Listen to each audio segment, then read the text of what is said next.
Good afternoon and welcome to Mike and the Hoss on Wolfeboro Community Television. I'm Mike Danais. And I'm Charlie Hossack. And we are brought to you by Downtown Grill and Morrissey's Front Porch. Yes. I want to mention them. By the way, nice shirt. I know, huh? Look, check out the swag. We're going to let our fans hopefully get in on this soon. I have one too. Yeah, this is awesome. And you're going to see these everywhere. Yep, so if you want to buy a Mike and the Hoss t-shirt, you got to let us know. We probably should know that because we haven't ordered any for anybody else yet, have we? That's true. We haven't ordered any. We're going to get one for Timothy first. Yeah, and Allie. Timothy and Allie need one, and then it's for all of our fans. So please think about ordering a Mike and the Hoss t-shirt. Okay. So we've got a bunch of things happening today in our show. Yep. We're going to talk about Kingswood Sports, but Coach Gagne of the bass fishing team is going to be calling in. We weren't able to get him in the show. We've been trying to get him in the show. Yeah, we have. Because we showed last week how little we know about bass fishing. Yeah. Or at least bass fishing competition. Right. And so he agreed to call in and just kind of fill us in about his season and everything. So I'm really excited. So we'll save bass fishing to when he calls in. Yeah. But we're going to break from whatever we're doing and we're going to go to Coach Gagne when he calls in. Sounds good. And hopefully this works. This will be our second phone call. Yeah. Oh, it'll work. We need more phone calls. It's going to be awesome. Let's talk Kingswood Sports. We got to start with the football team. Yep. They had their second win the other night. They beat John Stark. It was a blowout. The Kingswood rolled them. Yeah, 31-0. And we haven't talked about Kingswood football like this for as long as I can remember. Are they good? I think they are. I mean, I think they're a much improved team, I think they're a good team. I think they do a lot of the small things well. And we've talked a lot about their offense and how they run their offense, and it's not a flashy offense. It's not necessarily exciting unless you love football.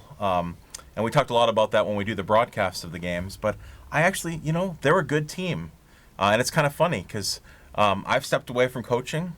They're a good team, so maybe we brought them a little. Not related. Maybe not related. Maybe we brought them a little bit of luck because we're broadcasting the games. Okay, maybe that is. That's they it. still miss you on the sideline, Coach. Yeah. Don't you worry about that. I was talking to Coach McCullough today. They're actually in the playoff mix. Yeah. Which, after 4 games, is something that we haven't really talked to being able to say about the Kingswood football team. They look good. Their past 2 weeks, they've shown what their offense can do. Yeah. Against the competition that they're playing, and their schedule doesn't get any easier though. It doesn't. I mean, they're going in to play this weekend. They're going to be playing Guilford Belmont, and Guilford Belmont was selected prior to the season to be a playoff team. Yeah. They've struggled a little bit, but they've got a very large team. I actually got a chance to take a look at their roster, and they've got a big team. So this is going to be their first test, other than the other 2 games that they lost, and then they go right from there to Plymouth. Plymouth will be coming to us, but that's going to be a big challenge. Of course, Plymouth is going to be a big challenge, but can it also beat Plymouth? And Bo beat Plymouth. And Bo beat Plymouth. So Plymouth is, I think, beatable. Absolutely. For this Kingswood team, I think they're beatable. I agree. I think this Kingswood team it's not going to be the bye week that a lot of other teams have been coming into, Right. when they come into Wolfeboro. That this Kingswood football team is going to put up a challenge. Yeah, as former Coach Skelly would say, this team is legit. The Kingswood football team's legit. And it's kind of funny because I get a chuckle out of Plymouth because Plymouth's coming to homecoming, and that Plymouth wanted. So they're like, okay, what team can we, what homecoming can we disrupt? Let's go to Kingswood. So I think Plymouth's like, wow, this team's for real. We're not going to take them lightly. No, I think they're going to have to show up. Yeah. I think Plymouth's going to have to show up. Definitely. And if they don't show up, I think Kingswood could roll again. Yeah, and I'm feeling confident. I like to make these predictions. I think going into the Plymouth game, the Knights are going to be 3-2. They're going to beat Guilford this week. Wow. All right. The soccer team is still struggling a little bit. Yeah, the boys soccer. Well, both teams are. Both teams are. Yeah. Both teams are still looking for that next win. The boys team was able to score a couple goals last week, though. They did. I think they played Plymouth. They did. They played Plymouth. They had a few games last week. So okay. So they played Plymouth and they also played Kennett as well. Yeah. So, but they got a couple goals against Plymouth. It was a 5-2 final score, but it was nice to see them put the ball in the net. Well, it helps. It helps. absolutely. It keeps the kids excited too. Yeah. And gives them a little bit of hope that, I'm going to ask you the same thing I ask you each week. Are they getting better? They are getting better, and that's what you have to look for. Do they get better each week? And they are getting better. And I know that we're more than halfway through the season, and I still think the boys can pick up a win. And hopefully, they're going to be heading down to Manchester West this Friday, and that just might be it. Okay. And the girls already do have a win. Yeah, the girls already have a win. And they're looking for their second one. They seem to have had a scoring drought also. They had did. a tough time getting the ball in the net. Yeah, I got a chance to see the second half of the game this weekend against Kennett, and that was a 1-0 game up until about 5 minutes to go in the second half.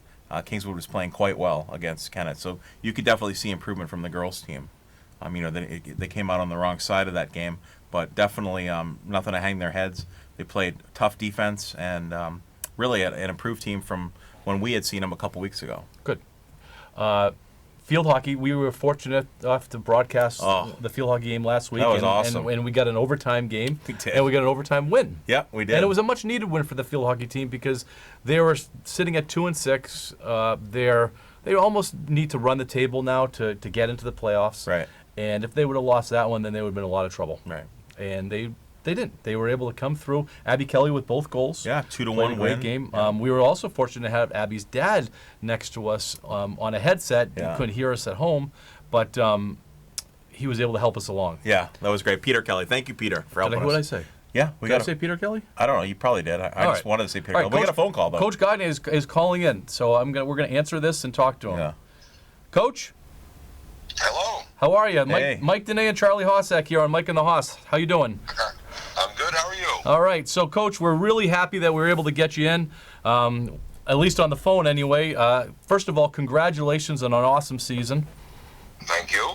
Want to give us a little bit of a background as far as how the whole season came together and how the whole thing transpired last weekend?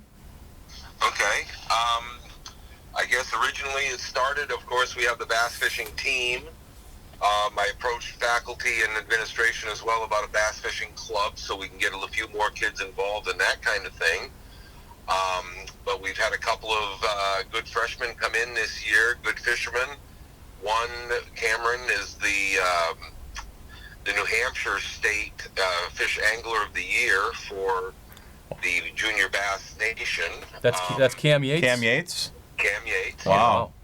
He finished, but he aged out before the national tournament, so he didn't get to fish nationals. Okay. Okay. Because he came from junior high to high school. And then Jared Dearborn's a senior, avid outdoorsman, avid sportsman, great fisherman, and not done a lot of bass fishing, but very good at, getting the fish in the boat. So we had the two of them paired together for the qualifying tournament, and the two of them bested 30 or 20 some odd other boats in the state. Total of 33 entered. They took the top 11. And then that moved on to the championship tournament, which we fished this past weekend. And we ended up finishing second out of 11 boats. So actually worked out. Things came together pretty well at the end of the day, and we were able to pull it off. Wow, congratulations.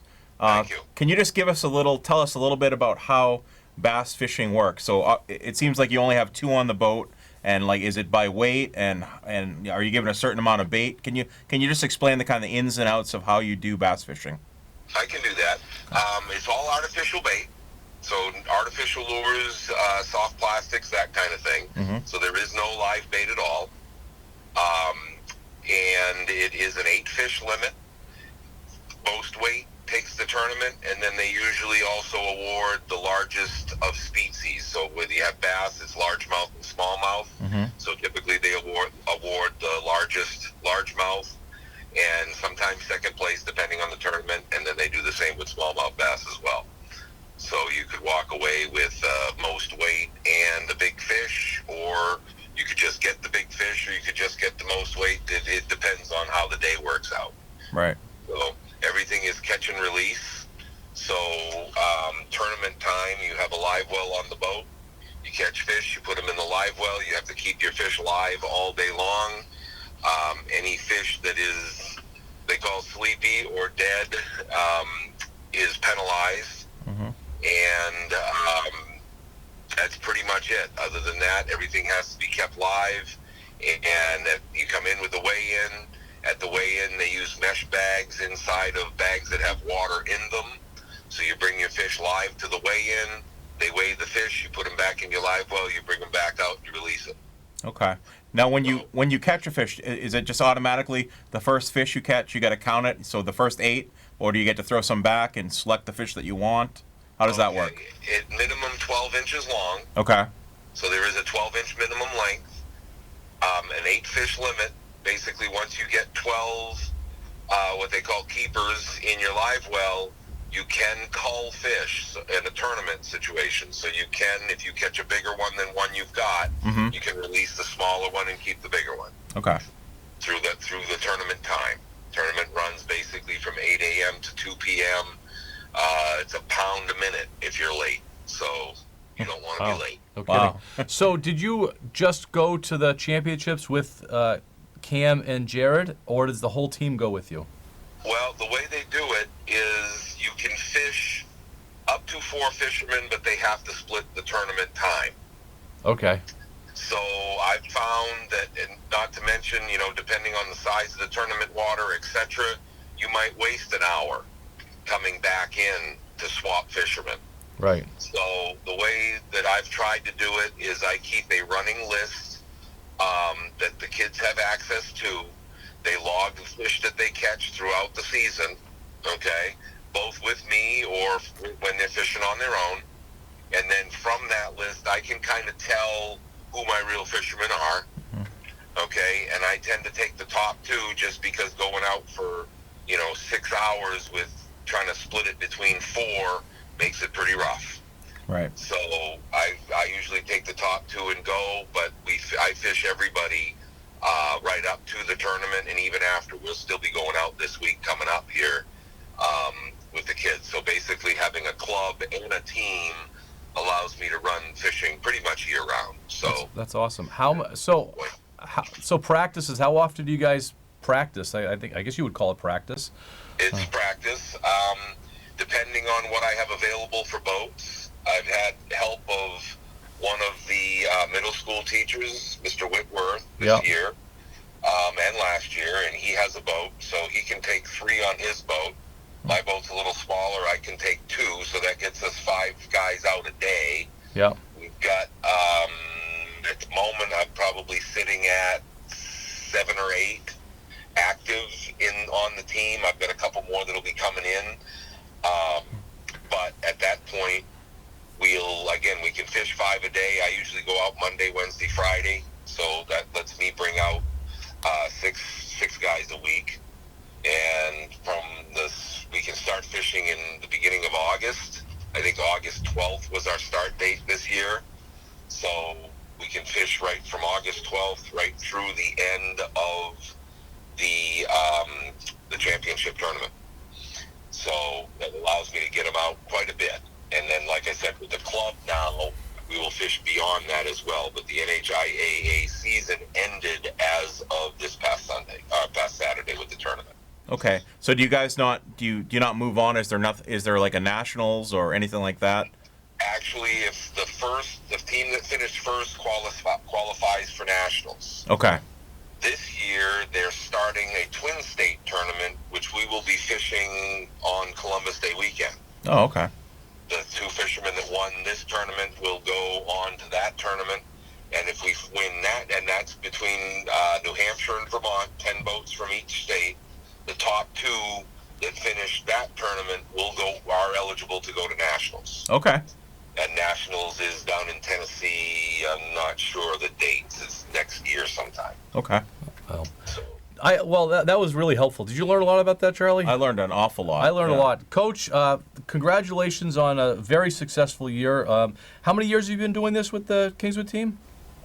This is my 3rd, but it's the first year we've actually really been able to fish because our boat situation has not been the greatest over the last couple. That always helps. So I finally got one put together, and Mr. Whitworth upgraded his, so it's actually worked out pretty well. Everything kind of came together this year to where we could really focus on fishing, and we made out pretty well with it. All right. That's great. Once again, congratulations, and maybe next year we'll be talking about you brought home the trophy. Yeah. We're hoping. All right, very good. Thanks a lot, Coach. Have a good day. Take care. Oh, thank you both. You as well. Bye-bye. Bye-bye. That's awesome. That's great. Yeah. actually did learn a lot. Yeah, definitely. You know, we had those. You know, we had that little funny episode last week when we talked about it and what we didn't know, and a lot of those questions were answered. Yeah, and I like that it's exciting that Jared Dearborn and Cam Yates still have a chance to qualify for nationals. Yeah. So they're going to be heading out on Columbus Day weekend, and good luck to them. That's awesome. I didn't know that we had such high-end fishermen at Kingswood. That's great. And now we do. You can maybe work your boat in for the third boat. Maybe we could do that. We want to get to our game, but let's quickly talk about the Patriots. Okay. And so they beat Buffalo, but it was a struggle. It was. What was your quick take on that game? Well, the quick take was I only got a chance to see bits and pieces because I was at a baseball game. Oh, yeah. But, the Pats went up early. I guess my takeaway is, are we worried about the kicker? In the past 4 games, he's missed 4 PATs and a field goal. I'm personally not overly concerned. I think he can work through the struggle, especially since he has a new holder. Brady had a tough day. He certainly hasn't fallen off a cliff. It's not because he's too old. I just think Buffalo was the better of any of the teams that they've faced so far. I mean, I think Buffalo's a decent team. Yeah. Especially on defense. Yeah. And I think what's forgotten is that they've given the Patriots a hard time the last 5 times they've played. They always have. Yeah. So, in Buffalo, division opponent, they're undefeated, and the Pats came home with a win. Mm-hmm. Under any other circumstances, you'd say, well, that's a good win. A win's a win. But the Patriots were so used to them blowing everybody out that it's difficult. Defense. Do you have any concerns? I actually don't have concerns. I think the offensive line's well, not a the concern? offensive line's been a concern since week 2, but I think the defense is amazing. And when we had talked about this, I told you, and you told me maybe, that the defense was going to win some games for them, and they did this week. They did, and I think they're going to win some more. Absolutely. To look at their numbers so far this year, it's pretty amazing. So, running game probably related to the offensive line. Yeah. And it's in a whole. I do believe they'll get better. I agree, but they got the running game. I agree with that. They got the running game going at the end of the game when they needed to get the running game going. Yeah. So. Then they threw the ball, which whatever. It's all right. All right. They got the Redskins coming in this weekend. Yep. Actually, they're going to there. They're not coming in. Yeah, they're going there, which I think adds to it. Yeah. I want the Pats to be challenged. Mm-hmm. I want them because that makes them a better team. I want every team to be challenged because it makes them a better team. You start rolling through 35, nothing. Even though as fans it's fun to watch. Yeah, it is. It is fun to watch. But I think it hurts them later in the year. I think having to grind out that game in Buffalo makes them better. I agree. And so, I mean, they should take care of business in Washington. And then they got it's a short week. Then they have the Giants. And the Giants are a whole new team. Now that Eli Manning's on the bench, I'm worried about the Giants. So, the Giants are coming Thursday night game. Okay. So I'm not worried yet. All right. So, Timothy's back there. He's really chomping at the bit to start. Okay, we're going to play a game. We're playing. It's so. What game? What are we playing? So, Timothy and Allie have some quotes back there, famous sports quotes. Okay. And you and I are going to try to. We're using it as a conversation launcher, but we're also going to try and figure out who said it. So the first one's up. It's hard to beat a person who never gives up. Okay, it's hard to beat a person who never gives up. I'm going to say the person that said that is Michael Jordan. That's a guess. Every single one of these is a guess. I like that. I'm gonna say Michael Jordan also. All right. Can I agree with you? Yeah, of course. Okay. All right. We're not. We're not. All right. So who said that? Babe Ruth. Oh, Babe Ruth. Jeez, oh how my did we miss that one? We missed our baseball question. I know. All right. That's all right. Okay. So that was good. I would love to. We could spend a whole show talking about Babe Ruth. By the way, we could. Have you been to his house, Baltimore, where he grew up? I know you. So have been. Camden Yards, his house, amazing. You got to do it. All right. Okay. Just keep going. Everybody gets better if they keep at it. Just keep going. It sounds like Like Nike. Sounds like Nike. Or it sounds like the fish from what is that? Dory. Dory. So Maybe that's who it is. Maybe it is Dory. Yeah. Just keep going. Everybody gets better if they keep at it. I'm gonna say. What are you gonna say? God, you can have a first guess. I'm gonna say Bruce Jenner, Caitlyn Jenner, whichever one you want to talk about. Okay. I'm not gonna say Bruce or Caitlyn Jenner. I'm gonna say. You know what? I'm gonna say Vince Lombardi. Okay. Another baseball. Maybe we're not baseball fans. Maybe we're going to become bass fishing fans. Charlie Moore said this one. Then, if you if you have everything under control, you're not moving fast enough. Okay. Ooh. I'm going to say Vince Lombardi on that one. I'm gonna say. Ooh. I'm gonna go with Bill Belichick. Okay. No, Of course. we should have known Race this. cars. Jesus. Mario Andretti. Oh, Always make a total effort even when the odds are against you. I'm gonna say John Wooden. Ooh, that's a good one. Just throwing that out there. All right. Always make a total effort even though when odds are against you. I'm going to go with Kareem Abdul-Jabbar. Oh. Arnold Palmer. Wow, a little golf in there. We're really bad at this game. We are, but it's great. It's great. Champions keep playing until they get it right. This could be Coach Paul Landry of the Knights, but I'm going to say Tom Brady. Tom Brady? Oh, I didn't even get to guess. Oh, they were Yeah, quick. I was going to say Billie Jean King. You guys are quick. All right, even if you fall on your face, you're still moving forward. It's got to be a football player. Yeah, even if you fall on your face, you're still moving I'm forward. going to say Jim Brown. I'm going to say Larry Bird. Victor Kiam. Former owner of the Patriots. Yeah. Wow. He went deep. I was thinking that he would start out with some beginner ones for us, but Well, obviously not. This is the advanced. This is the honors course. We shouldn't be in the honors course. All right, you got this one? Don't count the days, make the days count. Okay. It sounds like a teacher. Yeah, don't count the days, make the days count. So I'm gonna say no. I got this. Cal Ripken. I'm going to say Cal Ripken Jr. I'm going to say Tom Landry. Muhammad Ali. Wow. We're like over. Yeah, we're terrible. Every strike brings me closer to the next home run. I'm gonna go with Hank Aaron. You got Hank Aaron. I'm going to go with Ted Williams. Oh! That's a trick. You already used him. He was back there laughing at us. Okay. You got this? Never say never because limits. No, excuse me. Never say never because limits, like fears, are often just an illusion. This is deep. Never say never because limits, like fears, are often just an illusion. What do you think? Joan Bennett Samuelson. Okay, I'm gonna say. I'm gonna still go with my John Wooden. He's gonna be one of these. Michael Jordan, MJ. Oh boy. I know this one. I know this one. Wayne Gretzky. I know the Wayne Gretzky. You miss 100% of the shots you don't take. I know this one. My kid knows it too because I keep telling him that every day before he goes out to practice. We got it. All right. Well, I guess that was the last. That was the last one. All right. We ended on a high note. On that. Was that the last one? Okay. So I would like to play that game again. Definitely. But should we bring people in that actually could help us?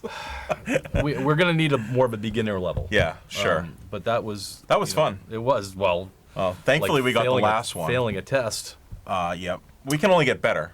It is true. We can only get better. Yeah. So, out of all those, I mean, most of those names were. Actually, all those names were Well, Victor Kiam might have been. That was a tough one. That was a tough one That to was a get. tough one, But Arnold Palmer the 2-year was owner of the Patriots. Yeah. Michael Jordan. Shaving guy. Victor Kiam. He was the shaving guy, right? Yeah. But obviously very famous people, well-known sports figures, were successful in their craft. I was hoping for some Yogi Berra quotes to come in there because Yeah. those are just, I was really hoping for like Bob Uecker. Yeah, Eucherisms. But they're coming. Well, maybe next time. they'll make it a little bit easier for us. So what do we? So we've got on tap. We got some things coming up like this winter season. We shouldn't mention that Coach Potenza joined us. Oh my gosh, that's right. Our halftime. At halftime the other day for the football game, and so Yeah. if you watch the football broadcast, we were able to broadcast the Spirit team, which was really neat. For the first time that Coach happening. Libby's the head coach of that. And then Coach Potenza joined us upstairs and wanted to come in and just say hi, and he brought us a little swag himself. He did. Yeah, it was nice to bring. I love when they bring swag. And talked about his upcoming year and his optimism for this year, which was pretty good to hear. Yeah. The hockey team over the past couple of years has been one of the more successful programs in the school. Right. And so he's obviously raring to go. And I also enjoyed listening to him talk about the girls program and how they're working together with the boys program. They are. And Coach Kelly, Peter Kelly, is taking over the girls program. But it seems to be a group effort that they're going to do it together. Yeah. And I think it's only going to help the girls program. Yeah, it's going to allow the girls didn't get a whole lot of ice time last year, and this year they're going to get quite a bit of ice time, which can only help the program. And I like that Coach Potenza. I mean, he has extremely high expectations for the boys. I have high expectations for the boys. I mean, I love hockey, and I want the boys to win it all this year. I was a little disappointed last year, and cheering for them. So hopefully this year they can do it. And I like Coach Potenza's expectation for the girls team. Yeah. He said make the playoffs. Why not? So, I know there are a lot of girls that have signed up, got some new faces coming out. Yep. So I think that's going to be exciting. And there's some athletes. If you've seen the names on the list, there's some athletes. They might not be hockey players per se yet. No. But they're athletes. They're playing field hockey. They understand the game. Right. So I think that future is certainly looking bright for the girls team. We still, going back to the fall, we still need to get Coach Playson for volleyball, whose team is doing very well. Right. So we have to get her. So I talked to her. I don't know if I told you this. I talked to her the other day, and we're going to bring her in for a playoff preview because they're doing well and she's feeling pretty confident. So I said we got to get you in for a playoff preview. Okay, and maybe Coach Riley will be a playoff preview also. That'd be awesome. Maybe they need to win a few more games. Yep. But maybe that overtime win the other day is going to be the spark they needed. They beat Portsmouth. Portsmouth is a good program. Right. And so, every team needs a spark. Needs that, that thing to turn the corner. And so, maybe that's the one for Coach Riley. So we still need to get Coach Riley in now that we've gotten bass fishing in. I know. I mean, that was great. That's awesome. And, just congratulations to the bass fishing team. Second place in the state in Division 2. Yeah. That's great. It's awesome, especially since they've really. He said they've been going for a couple of years, but really didn't really get going until this year. Yeah, and I never knew that they needed a boat. Yeah, I didn't know that's what was holding them up. right. Thank you to Nate Whitworth for helping out with his boat. Yeah, and getting stepping the in. program going. And now that they have a club, Coach had told me that he's going to be out on the water today. So, That's great. it's a great thing. Great thing. Right on. Anything else, Charlie? I don't think so. I see that somebody left a little note for you. We do have a little note. So the note says, "Hi, Mike and the Hoss. Can you call me to talk about the She-Wolves?" And this is from Marianne. And we had Marianne last year. We did. We had Mary on last year, and we had one of the other She-Wolves on. So we'd love to support and talk about the She-Wolves coming up. Okay. So we have things going on this winter. Yeah, that'll be great. All right. That's going to do it for us. Mike and the Hoss of Wolfeboro Community Television. Thank you to Timothy and Allie behind the window. Yep. And Coach Gagne for calling in. And our sponsors, Downtown Grill and Morrison's Front Porch. Yeah, thanks to them. I guess that's good. Awesome. Go Knights. We'll see you next week.